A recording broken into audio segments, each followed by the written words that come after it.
지금부터 2020년 3월 22일 더함 공동체교회 주일 예배를 주님의 이름으로 시작하겠습니다. 다 같이 사도신경으로 신앙 고백 드리겠습니다. 나는 전능하신 아버지 하나님 천지의 창조주를 믿습니다. 나는 그의 유일하신 아들 우리 주 예수 그리스도를 믿습니다.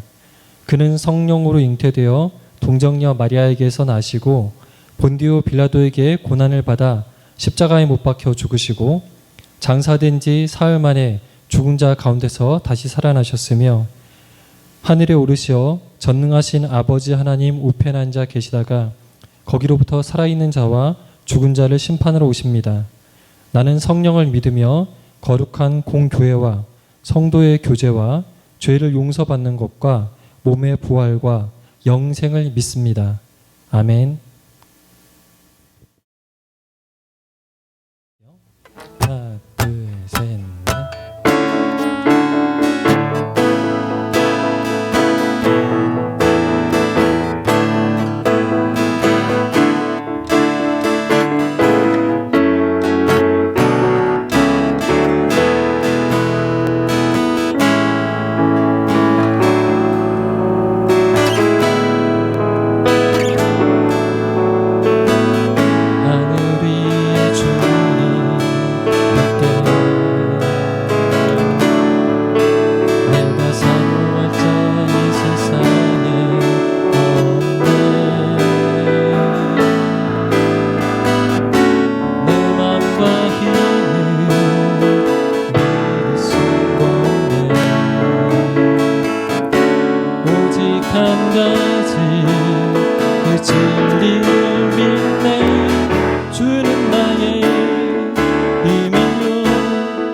넷.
스치는 사람들 내게 무엇 원하나 공허한 그 눈빛은 무엇으로 채우나 모두 자기 고통과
다 같이 기도드리겠습니다. 하나님 아버지 감사드립니다. 언제나 우리와 함께 하시며 우리의 몸과 마음을 붙들어 주시는 주님, 주는 나의 힘이요, 주님의 힘을 믿고 사랑하며 같이 하기를 원합니다. 사랑합니다. 이 어려운 환경을 코로나가 온 나라와 세계 방방곡곡 모두를 힘들게 하는 어려운 이 속에서도 우리는 주님을 믿으며 이겨나가기를 바라오니, 주님, 우리를 사랑하사 이 힘든 환경을 슬기롭게 이겨낼 수 있도록 힘주시고 같이하여 주옵소서. 어려움 속에서도 힘든 환자들을 도우려고 헌신하며 기꺼이 자기를 버리며 감수하면서 헌신하는 귀한 자들과 이 시기를 이겨내기 위하여 많은 힘을 쏟는 국가와 정부에게도 힘 주셔서 위정자들이 슬기롭게 헤쳐나갈 수 있도록 그들을 지켜주시옵소서.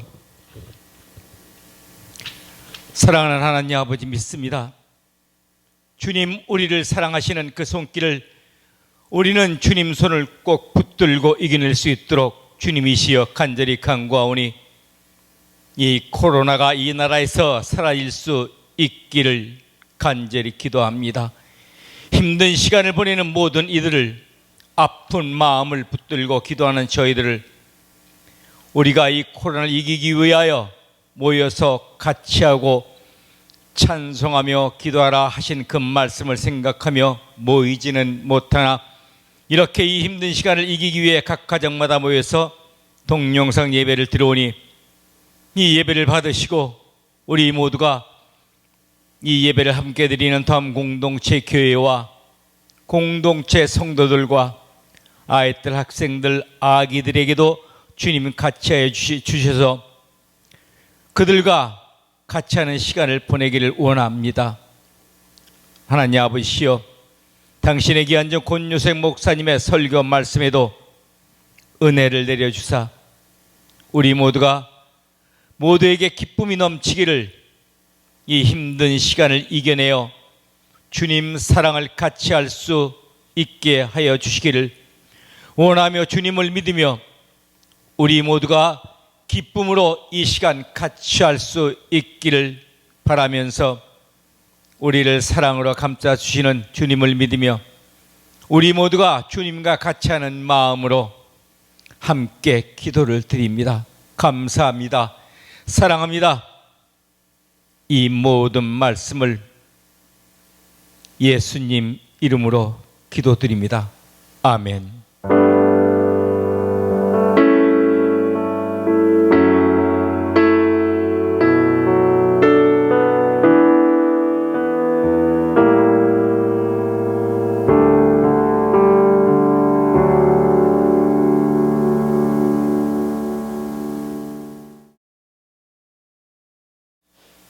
네, 교회 소식 전해드리겠습니다. 네, 계속 변화가 없기 때문에 교회 소식이 매주 같습니다. 저희가 계속 온라인으로 예배를 드리고 있고, 언제까지 온라인으로 예배 드릴지 정해진 바는 없습니다. 대체적으로 운영위원회에서 의견이 모아지고 있는 바는 정부의 조치에 의한 그런 개학 날짜와 비슷하게 아마 시작이 되지 않을까, 의견은 조율이 되고 있는데, 그런 발표들 외에 다른 여러 이 지역적인 상황들도 좀 봐야 되기 때문에 아직 다 확답을 내릴 수 있는 그런 시기는 아닌 것 같아서 여전히 매주 운영위원들이 회의를 하고 있습니다. 조금 답답한 부분들이 있지만 좀 기도하는 마음으로 함께 좀 동참해 주시기 바랍니다. 어린이 교육을 위한 자료들은 매주 계속 하던 대로 카페에 업로드가 되고 있습니다. 그리고 또 코로나19 상황을 위해서 계속 기도해 주시고, 모든 3월의 행사들과 4월의 행사들은 그 뒤로 미뤄지거나 생략되거나 하게 될 것 같습니다. 이 부분도 운영위원회에서 계속 논의를 하고 있습니다. 시작되는 시점에서 어떻게 진행되게 될지 모든 상황들은 매주 논의를 하며 업데이트가 될 겁니다. 네, 우리 함께 하나님의 말씀 보겠습니다. 함께 하실 하나님 말씀은 디모데전서 6장 5절입니다. 제가 읽겠습니다. 마음이 부패하여지고 진리를 잃어버려 경건을 이익의 방도로 생각하는 자들의 다툼이 일어나느니라. 아멘. 네, 그동안 저희가 3개월 동안 3가지 개념을 정리했습니다. 제가 개념을 정리한다 이렇게 이야기를 하진 않았지만 그 설교 속에 앞으로 더 경건에 대해서 나아가기 위해서 진리, 경건, 하나님과의 교제, 이 3가지 개념 정리를 했습니다. 근데 이 3가지 개념들이 전부 같은 의미를 담고 있고 같은 결과를 도출해내는 것들입니다. 먼저 그것들을 확인시켜 드리기 위해서 앞서서 정리했던 내용들을 제가 여기에서 앞서서 길게 풀어냈던 내용들을 여기에서 재정리를 하도록 하겠습니다. 먼저 진리라고 하는 개념은 우리가 일반적으로 생각하는 진리는 지식일 가능성이 매우 높습니다. 지식을 진리로 바라보고 그 지식을 우리가 갖고 있는 것을 진리라고 생각하는 경향들이 매우 많습니다. 특히 한국 교회에서는 근본주의를 토대로 한 신앙이나 신학을 많이 다루고 있는 한국 교회에서는 진리를 지식으로 일치시키는 경향이 매우 많았습니다. 그래서 내가 하나님에 대해서 알고 있으면 그 알고 있는 바를 진리를 알고 있다라고 생각하고 그 진리를 소유한 자라고 생각하는 경향들이 굉장히 많았습니다. 그런데 사실 성경은 그렇게 이야기를 하지 않죠. 요한 2서 1장 4절을 보면 너희 자녀들 중에 우리가 아버지께 받은 계명대로 진리를 행하는 자를 내가 보니 심히 기쁘도다 이렇게 나와요. 진리를 행하는 자라는 표현을 성경이 하고 있습니다. 여기서뿐만 아니라 성경이 아주 많은 곳에서 진리는 행함으로 결과를 도출시킵니다. 진리는 행함과 뗄 수 없는 관계로 계속 설정을 해내는 모습을 확인할 수 있습니다. 그래서 결국 진리는 지식이 아니고 지식을 행하는 현장, 그 지식이 우리가 알고 있는 계명이 우리가 알고 있는 지식이 행함으로 드러나는 현장을 진리라고 했다고 앞서서 계속 이야기를 했죠. 잘 기억이 안 나시는 분들이나 이 부분을 더 자세히 알고 싶은 분들은 1월달 설교를 좀 추적을 해보시면 이 진리에 대한 설명들이 종종 등장하게 될 겁니다. 다시 한번 정리를 하면 진리는 지식이, 즉 계명이 그 지식으로서만 있는 것이 아니라 행함으로 드러나는 현장을 의미하는 것입니다. 경건은 무엇이었냐면 경건에 대한 정의도 이렇게 내릴 수 있었죠. 경건은 우리 마음 가운데 있는 정결함으로 갖고 있는 상태, 존재 자체가 변하는 것, 그 변한 존재가 살아가는 삶, 그렇게 해서 그 변한 존재가 행동하는 행함, 그것을 경건이라고 했습니다. 성경은 이렇게 이야기하고 있습니다. 경건에 대해서 하나님 아버지 앞에서 정결하고 더러움이 없는 경건은 곧 고아와 과부를 그 환난 중에 돌보고 또 자기를 지켜 세속에 물들지 아니하는 그것이니라 이렇게 설명합니다. 경건을 뭐라고 정의하냐면 고아와 과부를 그 환난 중에 돌보고 자기를 지켜 세속에 물들지 아니하는 것이라고 경건을 정의하고 있습니다. 진리하고 경건이 갖게 되는 결과물은 매우 흡사해요. 같다고도 이야기할 수 있습니다. 진리의 결과물은 계명대로 행하는 것이라고 아까 요한 2서 말씀이 이야기를 했죠. 진리의 결과물은 계명대로, 즉 지식대로 행하는 것입니다. 그럼 그 계명에 무엇이 써 있었는지 기억을 돌이켜 보시기 바랍니다. 계명에는 고아와 과부를 돕도록 하는 행함들이 등장합니다. 경건은 뭐라고 이야기하고 있냐면 정결하고 더러움이 없는 우리가 고아와 과부를 그 환난 중에 돌보는 것이라고 이야기를 합니다. 즉 계명대로 행한 결과가 나타나는 것을 경건이라고 또 성경은 이야기를 합니다. 진리와 경건이 도출되는 겉모양은 동일합니다. 같은 율법이나 계명의 실천적 현장들을 진리라고 이야기하기도 하고 경건이라고 이야기하기도 합니다. 그런데 왜 굳이 단어를 다르게 사용할까요? 왜 굳이 진리라는 단어를 쓰고 경건이라는 단어를 쓸까요? 나타난 겉모양은 같지만 사실 그 원리는 조금 아주 약간의 차이가 있습니다. 진리는 계명대로 행하는 그 행함이 드러나는데 전제가 어떻게 설명되고 있냐면 지식으로, 계명으로, 율법으로 설명되고 있습니다. 우리가 알고 있는 바, 배운 바, 계명, 율법, 지식, 이것이 삶에서 실천적으로 드러나는 그 현장을 진리라고 이야기합니다. 그래서 이거는 진리는 의지적인 표현이 있습니다. 그래서 의지적인 인간의 마음이 거기에 담겨서 하기 힘들고 어려운 부분들이 있음에도 불구하고 해내야만 하는 의지적 의미가 이 진리라는 말 속에 담겨 있습니다.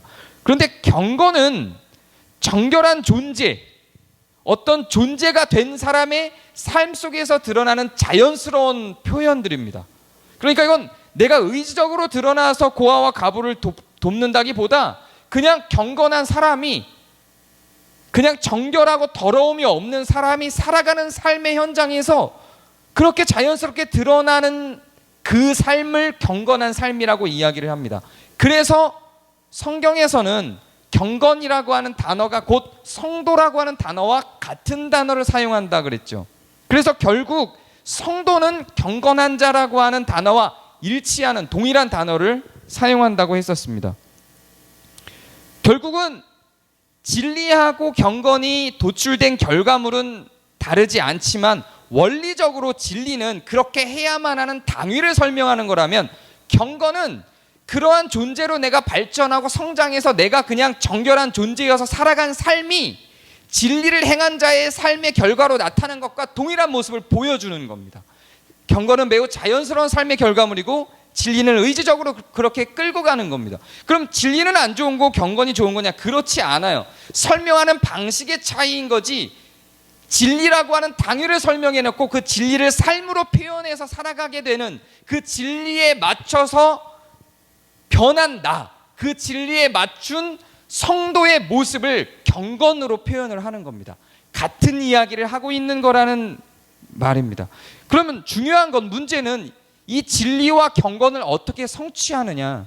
진리에 도다른다라고 하는 것과 경건한 자가 된다라는 것은 그런 의미에서 같은 의미인데 우리가 하나님의 의도를 우리 삶에 담아내서 실천적으로 삶으로 드러낸다는 의미에서 진리와 경건은 같은 단어인데 그러면 이것을 어떻게 우리 삶에 실천적으로 담아내느냐, 어떻게 진리를 즉 지식을 계명을 행위로 드러내느냐, 어떻게 경건한 자가 되느냐, 그래서 우리가 살아가는 삶이 진리 있는 삶으로 나타나게 만드느냐, 이 질문에 대해서 지난 2주간 제가 설교한 것은 하나님과의 교제였습니다. 하나님과 교제하는 자는 진리를 드러냅니다. 하나님과 교제하는 자는 경건하게 됩니다. 그래서 결국 하나님과 교제하는 자는 진리를 드러내고 살아가는 삶, 하나님과 교제하는 자는 경건한 존재로 설 수 있게 되는 겁니다. 그래서 진리도 행함을, 경건도 행함을 그 결과로서 도출시키지만 하나님과의 교제도 마찬가지로 행함을 결과로서, 변화된 삶을 결과로서 도출시켜내게 되는 것입니다. 지금 제가 한 이 설명은 단지 그냥 제가 연결시킨 것이 아니라 성경에도 그렇게 설명을 하고 있습니다. 성경에 뭐라고 이야기하고 있냐면 디도서 1장 1절을 보면 하나님의 종이요 예수 그리스도의 사도인 나 바울이 사도된 것은 하나님이 택하신 자들의 믿음과 경건함에 속한 진리의 지식과 이렇게 나아갑니다. 경건함에 속한 진리의 지식이라고 이야기를 하죠. 경건 안에 진리가 포함되어 있는 개념으로 이야기를 합니다. 이러한 설명 방식은 성경에 굉장히 많아요. 포함 관계로 설명하는 방식이 성경이 매우 자주 쓰는 방식입니다. 요한복음의 경우도 예수님의 표현 중에 아버지가 내 안에 내가 아버지 안에 저들이 우리 안에라는 표현을 쓰는 것처럼 여기도 마찬가지로 진리를 경건 안에 포함시키는 방식으로 사용을 했죠. 경건함에 속한 진리라고 하는 이 표현은 결국 이 두 개가 동떨어질 수 없는 같은 의미라고 하는 표현입니다. 그리고 오늘 우리가 읽은 말씀인 디모데전서 6장 5절 말씀으로 돌아가면 이제 이렇게 됩니다. 마음이 부패하여지고 진리를 잃어버려 경건을 이익의 방도로 생각하는 자들의 다툼이 일어나느니라, 이렇게 이야기를 끌고 갑니다. 마음이 부패하여지면 진리를 잃어버려요. 진리와 경건이 같은 단어라고 했는데 진리를 잃어버리면 경건도 없어지는 거죠. 네, 경건이 없어져요. 맞아요. 진리를 잃어버리면 경건은 없어지는 겁니다. 그런데 여기서는 진리를 잃어버려 경건을 이익의 방도로 생각한다 그랬죠. 경건은 잃어버리고 경건의 겉모양만 남아요. 분명히 경건은 앞에서 계속해서 증명해 온 바, 경건이라고 하는 단어는 나라고 하는 존재가 변하는 거예요. 정결한 자로. 그래서 살아간 삶이 결과적으로 계명을 지키는 삶과 동일한 삶으로 드러나는 것이죠. 자, 그렇기 때문에 진리를 잃어버린 사람은, 즉 계명이 행함으로 드러나야 되는 실천적 삶을 잃어버린다는 뜻이에요. 진리를 잃어버렸다는 것은 하나님의 말씀이 삶으로 드러나야 한다는 이 실천적 삶을, 말씀이 삶이 되는, 말씀이 우리의 생활이 되는 그 실천적 삶을 잃어버리면 경건이라고 하는 것은 그 경건 자체가 주는 유익이 아니라 경건이라고 하는 게 이익의 방도로 변한다는 이야기입니다. 진리가 결과적으로 우리의 삶을 바꾼다라는 개념으로, 그래서 정결한 자가 살아가는 삶이 진리가 요구하는 행위의 결과물로 나타내는 것, 그래서 경건이고 고아와 과부를 돕는 삶으로 나타나는 것이라고 하는 이 원리가 사라지면 고아와 과부를 돕는다라고 하는, 고아와 과부를 돕는 나의 삶이나 행위는 이 과정이 다 없고 그 행위만 남기 때문에 이것은 이익의 방도로서만 쓰인다고요. 내 존재가 변한 게 아니면, 내가 원래 경건이 의미하는 바는 내가 그냥 정결한 자예요. 그래서 살았더니 자연스럽게 고아와 과부를 그냥 돕는 거죠. 이게 경건이에요. 여기에는 이 고아와 과부를 돕는 이 행위는 결과로 나타나는 거예요. 어떤 것의 원인이 되거나 추동이 되지 않는, 그건 그냥 결과예요. 내가 경건하기 때문에 경건한 자가, 내가 정결하기 때문에 정결한 자가 그냥 살았더니 그 결과로 고아와 과부를 도울 수밖에 없는 자가 된 거죠. 그런 거예요. 그냥 그게 경건이에요. 그런데 진리를 잃어버려서 경건이 사라지고 나고 그 껍데기만, 즉 고아와 과부를 돕는 행위만 나타나면 이제 이 고아와 과부를 돕는 행위를 할 이유가 없어지는 겁니다. 나는 경건하지 않은 자예요. 나는 정결하지 않은 자예요. 그들을 돕고자 하는 마음이 내 마음에서 우러나지 않아요. 나는 그들을 도울 수 있는, 돕는 존재가 아니에요. 난 악하고 그들을 착취하고 싶은 존재예요. 그 다음부터는 그들을 도와야 하는 그 행위는, 그 행위만이 남아서 이걸 이익의 방도로 사용해야 되는 거예요. 그래서 고아와 과부를 돕는다는 것이, 선한 행위로 보여지는 것이 어떤 이익의 방도로 나타나는 거죠. 그 다음부터 무슨 일이 일어날까요? 다툼이 일어나는 거예요.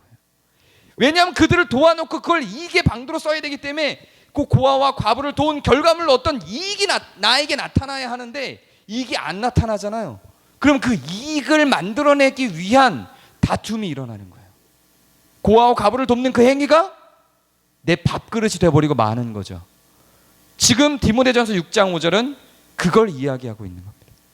진리가 잃어버려진 상태에서 나타난 경건한 모양은 다툼을 일으킬 뿐입니다. 여기에서는 고아와 과부를 돕는 것 같지만 고아와 과부는 피해자로 전락할 수밖에 없습니다. 왜 그럼 이런 일들이 일어날까요? 내가 정결한 자가 아니기 때문이겠죠. 내가 경건한 자가 아닌데 경건한 모양을, 경건한 삶의 형식을 갖추다 보니 내가 이걸 투자해서 고아와 과부를 도왔는데 본전 생각이 날 수밖에 없는 거예요. 그러니까 그것을 이익의 방도로 삼아 어떤 이익을 산출시켜낼 수밖에 없는 거죠. 경건하지 않은 자의, 진리를 추구하지 않는 자의 경건한 행위는 그렇게 악하게 오히려 흘러가게 되는 것입니다. 왜 이런 일이 발생할까요? 경건이, 진리의 추구가 하나님과의 교제를 통하여 나오지 아니하고 어떤 목적성을 가지고 이기적인 원리에서 추동되어 나타났기 때문에 그런 겁니다. 결국 지난 2주간 우리가 살펴본 것처럼 하나님의 교제를 통해서 우리의 삶이 변화되어 나타난 결과물로서 우리의 삶이, 우리의 존재가 정결한 자로, 경건한 자로 변화되어 나타난 결과물로서 경건한 행위들이 나오는 것이 아니라면 그건 오히려 더 선한 양의 탈을 쓴 늑대의 삶으로 들어갈 수밖에 없게 되는 겁니다. 그래서 경건한 행위에는 하나님과의 교제를 통한 선하고 정결한 경건에 대한 에너지의 공급함이 필요한 겁니다. 하나님과의 교제가 우리를 바꾸고 우리의 삶을 바꿔서 하나님을 닮은 존재로서 내가, 즉 경건한 자로서 서야 그 다음에 자연스럽게 선한 행위들이 나타나는 것이지, 나에게 선한 행위를 할 수 있는 힘이 되는, 그 추동의 힘이 되는 하나님과의 교제가 없이 경건한 삶만 존재하게 되면 결국 그것을 이익의 방도로 사용하는 악한 자로 전락할 수밖에 없고, 그것은 우리를 복되게 하는 것이 아니라, 우리를 행복하게 하는 것이 아니라 우리에게 다툼을 선사할 뿐인 것입니다. 그래서 우리는 경건한 자가 되기 위해서, 아니 고아와 과부를 돕기 위해서는 먼저 경건한 자가 되어야 하고 진리를 알아야 하고, 그러기 위해서는 하나님과 교제를 해야 하는 겁니다. 하나님과의 교제가, 하나님과의 사귐이 결국 우리를 진리를 추구하게 만들어 경건한 자로 만들고 그 행위로서 자연스럽게 고아와 과부를 돕는 것과 같은 계명을 우리의 삶에서 실천해낼 수 있는 삶으로 나아갈 수 있게 되는 것입니다. 하나님과의 교제의 삶은 결과적으로 경건한 자들이 보여주는 것을 보여주게 되는데요, 경건한 자들이 보여주는 것이 무엇일까요? 경건한 자들이 드러내는 삶은 무엇일까요? 끊임없이 계속 지금까지 경건에 대해서 제가 이야기하면서 의도적으로 이 문장 자체는 빼놓고 있었는데, 경건한 자의 삶이란 결국 타자지향적인 삶입니다. 다른 사람들을 내 마음에 두고 다른 사람들을 내 삶에 담아내는 것을 경건한 삶이라고 이야기합니다. 그래서 예전에 우리가 읽었던 그 말씀 중에 지금 오늘 우리가 읽은 그 말씀 중에도 경건에 대한 정의를 그렇게 내리죠. 경건이란 무엇이라고 정의를 내리나요? 환난 중에 고아와 과부를 돕는 것이라고 내리는 것처럼, 경건은 끊임없이 우리를 타자를 지향하도록, 타자에게 눈을 돌리고 타자를 위한 삶을 살아가도록 요청해냅니다. 이러한 삶은 어디로부터 비롯될까요? 우리 안에는 이럴 수 있는 능력이나 원함이 없어요. 이러한 삶은 하나님과의 교제 속에서 하나님이 타자지향적인 마음을 갖고 계시기 때문에 그 마음을 본받고 그 마음을 교제 속에서 배워 우리의 삶에 담아서 내가 변하여 내가 타자지향적인 존재로 나타나게 되는 것입니다. 마태복음 25장 40절, 45절 두 절을 제가 읽어드릴게요. 임금이 대답하여 이르시되 내가 진실로 너에게 이르노니 너희가 여기 내 형제 중에 지극히 작은 자 하나에게 한 것이 곧 내게 한 것이니라. 내가 진실로 너에게 이르노니 이 지극히 작은 자 하나에게 하지 아니한 것이 곧 내게 하지 아니한 것이니라 라고 기록을 하죠. 하나님과의 교제라고 하는 것은 결과적으로 어떻게 드러나냐면 지극히 작은 자에게 하는 행위로 드러납니다. 하나님과는 깊은 교제를 맺고 있는데 나는 이웃과 타자와 아무런 상관없이 살아가고 있다. 이건 거짓이에요. 하나님과 교제를 맺고 있는데 나의 눈은, 나의 시선은 지극히 작은 자와 상관없는 상태로 살아간다. 이건 교제가 없는 겁니다.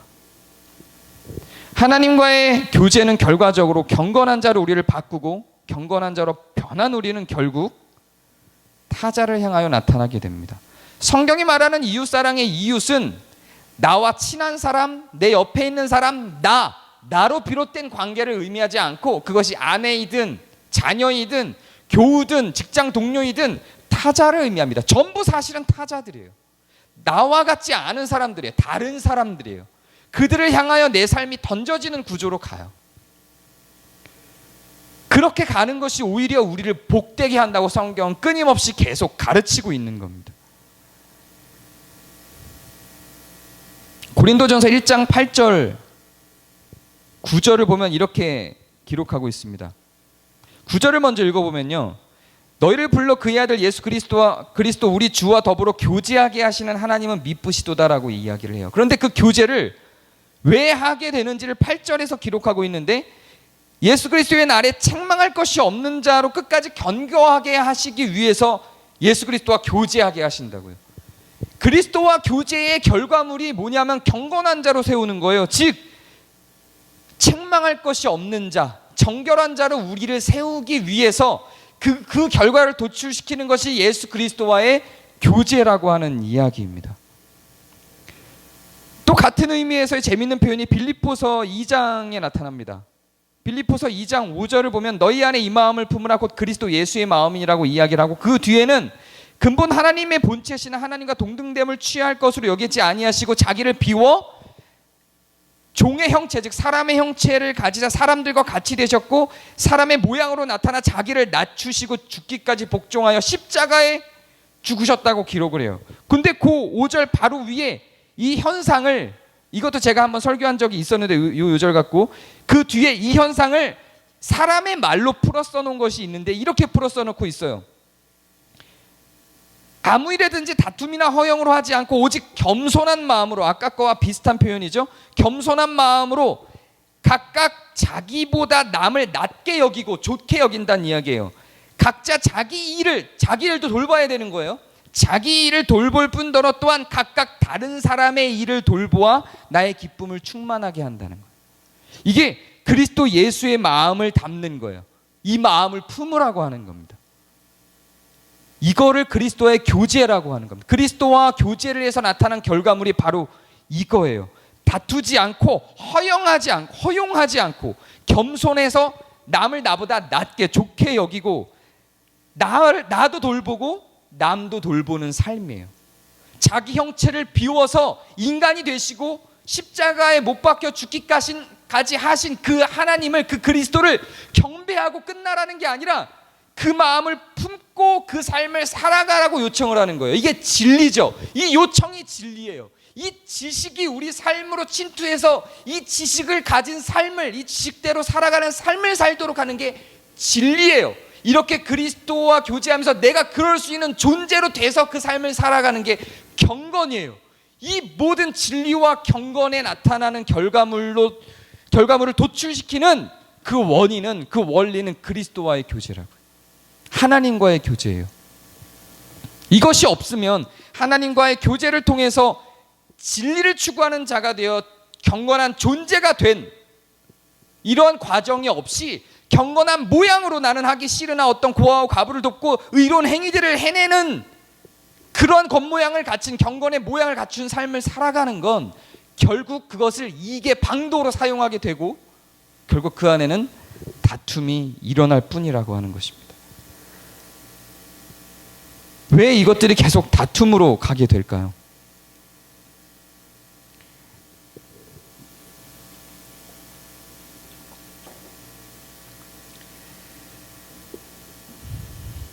이것을 우리는 하나님과의 인격적인 교제라고 표현을 하고, 지난주 설교하고 지난 2주간의 설교를 생각해 보면 하나님과의 교제 속에서 확인되는 게 뭐였죠?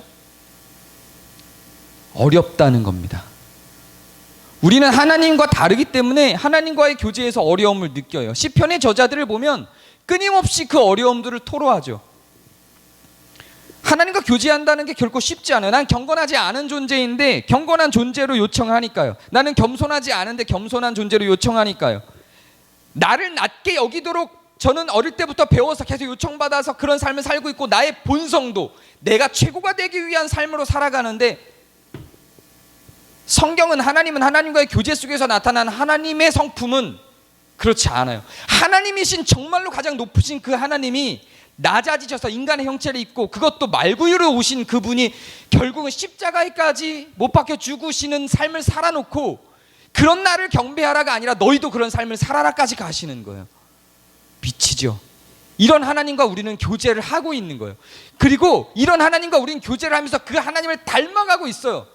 이렇게 하나님과 이런 하나님과 교제를 하고 그런 하나님과 닮아가는 우리가 세상 속에서 안주를 한다면요, 세상 속에서 잘 살아가는 법을 배우고 세상 속에서 세상의 힘을 얻고 나를 남보다 더 낮게 여기는 구조의 세상 속으로 들어가서 살아가면 균열이 생기는 거예요. 균열이 생길 수밖에 없어요. 하나님은 남을 나보다 낮게 여기고 겸손하여져서 종의 형체를 입고 십자가에 못 박히라고 하는데, 나의 본성과 세상이 요구하는 것은 내가 남보다 낮게 되기 위하여 달려가고 그것을 증명하여야만 하는 구조 속으로 계속 가는 거죠. 그럼 균열이 생겨요. 세상 속에서 하나님과 교제하는 사람이 균열 없이 살 수 있는 방도는 없어요. 세상을 살아가면서 아무런 균열이 없다면 그거 이상한 거예요. 하나님과 교제하지 않고 있는 겁니다. 하나님과 정말로 참된 교제를 하는 사람은 이상히 여김을 받거나 내가 세상을 볼 때 이상한 게 맞는 거예요. 힘들어요. 균열이 생겨요. 하나님과 인격적으로 교제하면 세상 속에서 흔들립니다. 안 흔들릴 수가 없어요. 성경에 나타난 믿음의 선진들이 다 위대한 자들이 아니었나요? 근데 다 흔들렸어요. 전부 흔들렸어요. 시편에 기록된 그들의 속마음을 한번 들여다보세요. 시편이 위대한 이유가 뭐냐면 위대한 믿음의 선진들의 속마음이 거기 다 담겨 있어요. 그 속마음을 보세요. 그들의 삶은 다 흔들렸어요. 하나님을 원망하며 하나님이 명령하신 삶을 경계하며 세상이 요청하는 내용들을 하나님께 기도하며, 그들의 흔들림이 그 안에 고백들 가운데 다 있죠. 흔들리지 않았다면 하나님과의 인격적인 교제는 없는 거예요. 분별되지 못한 삶이에요. 은혜로운 하나님의 베푸심으로 말미암아 내가 세상에서 성공하였노라 라고 하는 류의 자기 만족적인 삶의 추구와 결과를 이야기하는 것은 흔들리지 않고 있는 거예요. 물론 그럴 수 있어요. 이게 다 가짜다, 이게 다 문제다라고 이야기하는 건 아니에요. 근데 내 모든 삶이 아무런 흔들림 없이 그렇게 살아간다면 그 이상한 거라고요. 타자에게, 더 연약한 타자에게, 고아나 과부와 같은 자에게, 환난 중에 있는 자에게, 지극히 작은 자에게 눈을 닫고 나만을 주장하는 것, 나를 남보다 낮게 더 좋게 여기며 그것을 증명하기 위해서 살아가는 그런 삶은 하나님과의 교제 속에서 견딜 수가 없어요. 그런 반대로 하나님과 교제하는 삶은 그런 걸 요구하는 세상 속에서의 삶 속에서 견딜 수가 없어요. 그러면 둘 중에 하나를 포기할까요? 종교를, 하나님과의 교제를 포기하든지 세상에서의 삶을 포기할까요? 아니에요. 그렇게 흔들리면서 가는 거예요.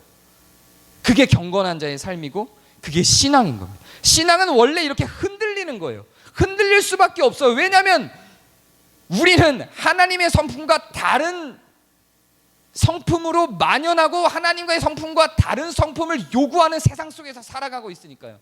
그냥 흔들리는 게 맞는 겁니다. 그게 정상적인 거예요. 우리는 흔들리는 존재들이에요. 그래서 하나님과 싸우고 따지는 시편의 저자들의 목소리들을 들을 수가 있는 겁니다. 그것이 하나님과 우리의 관계예요. 우리는 세상에 가서 흔들리다 돌아와서 하나님께 따지고 하나님께 도와달라고 간구하고 하나님의 힘을 구하고 또 세상 속으로 나서 흔들리는 거예요. 세상 속에서 잘 먹고 잘 살다가 교회에 와서 흔들리시면 안 돼요. 세상 속에서 열심히 세상이 요구하는 사람으로 살아가다가 교회에 와서 흔들리시면 안 돼요. 그런 거 아니에요. 세상 속에서 열심히 흔들리시고 교회에 와서 위로받는 겁니다. 그게 자연스러운 겁니다. 세상에서 타자를 위해서 자기보다 남을 더 낮게 여기느라 고생에 겨워서 흔들리는 거예요. 그렇게 해서 세상에서 나보다 남을 더 낮게 여기고 겸손한 자로서 십자가를 지고 종의 형체를 입어서 살아가기 때문에 흔들리는 거예요. 그래서 교회에 와서 하나님께 외치고 부르짖는 거죠.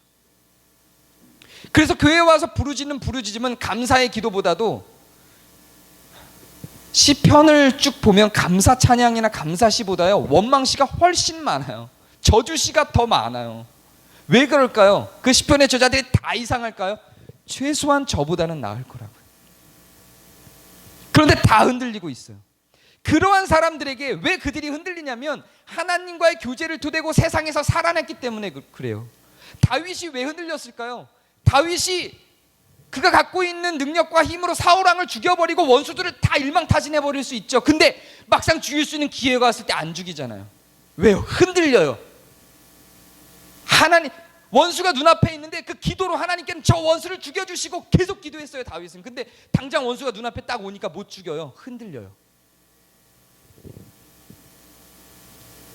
하나님과 교제하는 자의 모습입니다. 그리고 성소 앞으로 나와서 하나님을 원망하는 거야. 하나님 나한테 왜 그러세요? 이렇게 원망하는 거야. 원망하라는 이야기가 아니에요. 그것까지 감내하고 감사할 수 있으면 너무 좋죠. 그게 최종적인 목표지만 믿음의 선진들조차도 그렇게 흔들리는 삶을 살고 하나님 앞에 와서 안식을 얻기 위하여 고군분투했다라는 이야기를 하는 겁니다. 교회는 그렇게 세상 속에서 하나님과의 교제와 세상 사이에서 갈등 속에서 흔들리다 온 자들을 향해서 위로와 안식을 주는 거예요. 그러한 자들에게 쉼을 주는 거예요. 그래서 너희 짐을 다 나한테 내려놔라. 내가 너희를 쉬게 하리라고 그리스도께서 말씀을 하신 거예요. 내 짐은 가벼우니 너희 짐을 나에게 다 맡겨라 라고 말씀하신 이유가 그들이 흔들리다 왔기 때문에 그래요. 교회가 세상에서 내가 잘하고 잘나고 있는 것들을 자랑하는 현장이어서는 안 돼요. 내가 얼마나 흔들렸는지를 확인하는 그런 장소들이어야 해요. 그리고 하나님 앞에 와서 안식을 요청하는 겁니다.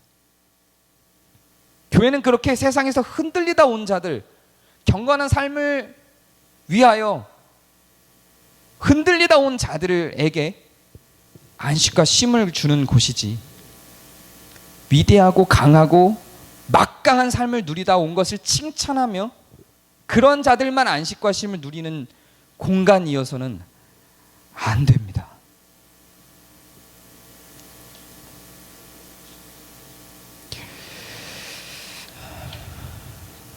좀 많이 흔들리시기를 바랍니다. 저도 흔들리겠습니다. 세상과 하나님이 일치된다.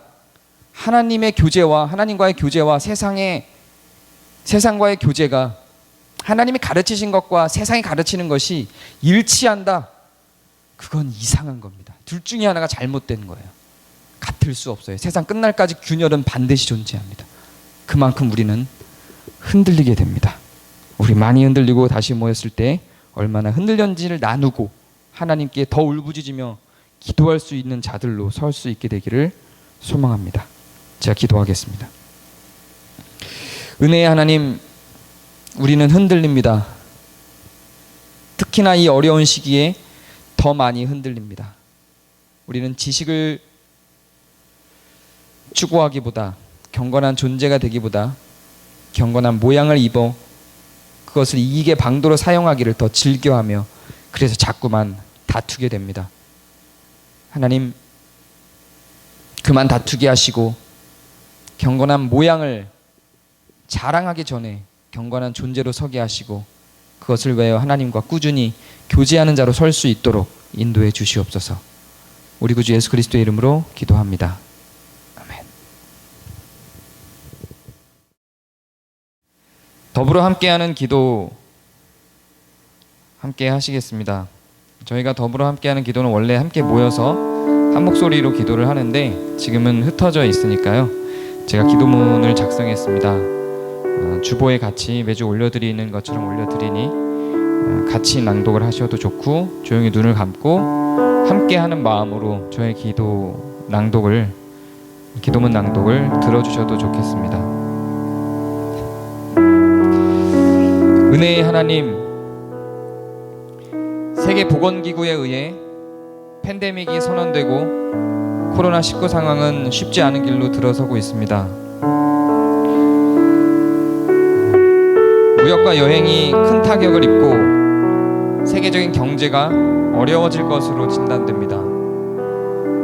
해외의 경제적 입지를 많이 의지하는 한국은 생각보다 더 큰 타격을 입을 것으로 전망합니다. 은혜의 하나님, 우리는 어떻게 해야 합니까? 하나님의 도우심이 필요합니다.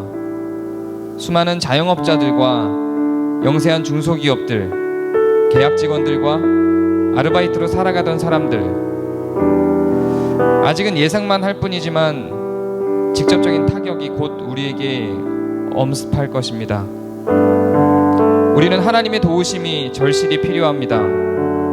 현재 코로나 상황도 매우 어렵지만 그 후에 벌어질 경제적 어려움들이 더 우려됩니다. 은혜의 하나님, 우리는 현실적인 정부의 도움을 필요로 합니다. 위정자들의 마음을 움직여 주시고 코로나 특별한 상황을 위해서 재정을 투입하고자 하는 그 의견들에 반대하는 정당과 정치인들의 마음을 여유롭게 해주셔서 긴급한 상황에 대한 자금이 융통될 수 있도록 도와주시옵소서. 불안한 마음에 갈피를 못 잡는 사람들이 안정을 취할 수 있게 하시고 이 위기를 기회로 보고자 하는 자들을 심판하여 주시고 긍휼과 자비의 마음과 결정과 나눔들이 여기저기서 나타나도록 너그러운 마음을 온 세상에 허락하여 주옵소서. 여전히 나타나는 코로나19로 인한 그리고 더불어 발생하는 경제적인 피해자들을 도와주시고 서로 도울 수 있는 사랑의 현장들을 만날 수 있도록 성령의 역사가 나타나게 하여 주옵소서. 온 세상에 하나님의 진리와 경건이, 하나님과의 교제가 가득한 일들이 일어나도록 인도해 주옵소서. 예수 그리스도의 이름으로 기도합니다. 아멘.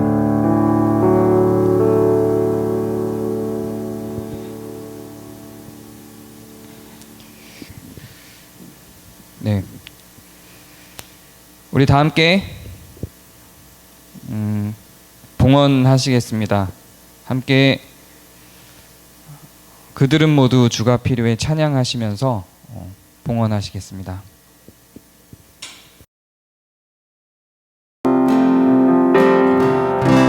캄캄한 세상에서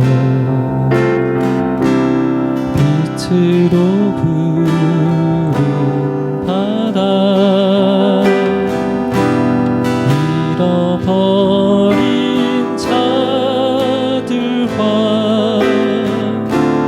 나누라고 하시네. 주의 사랑으로만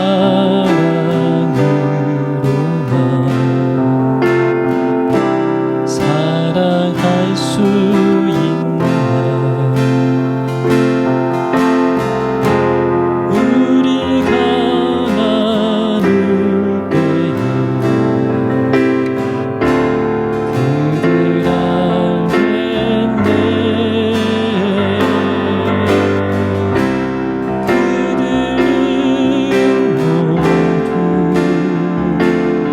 그들은 모두 주가 필요해.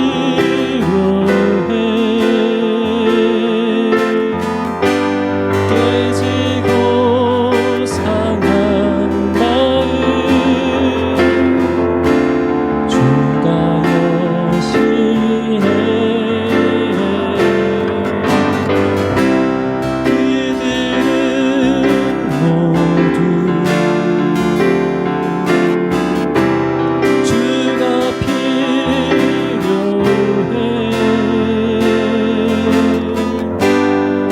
모두 알게 되리. 모두 알게 되리. 모두 알게 되리. 사랑의 주님.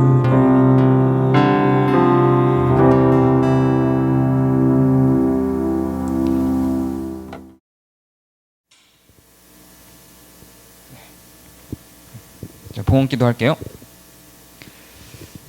함께 봉헌기도 하시겠습니다. 참으로 주님이 절실히 필요한 시점입니다. 주님의 도우심이 갈급합니다. 우리가 시편을 읽을 때에 우리의 삶의 마음에 여유가 많을 때에는 시편의 저자들의 부르짖음들이 공허한 시와 같고 우리의 현실과 상관없는 성경의 기록인 줄만 알았는데 절실히 주님을 향해 도움을 필요로 하는 우리의 목소리였음을 확인합니다. 하나님, 그 시편의 저자들과 같이 우리가 주님께 부르짖습니다. 주님의 도우심이 필요합니다. 함께 해주시고 우리가 주님의 백성임을, 주님의 자녀임을 이 봉헌을 통해 고백하오니 우리를 주님의 백성으로, 주님의 자녀로 이끌어 주시옵소서. 예수 그리스도의 이름으로 기도합니다. 아멘.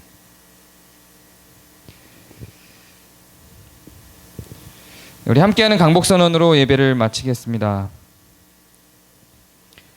여호와는 내게 복을 주시고 너를 지키시기를 원하며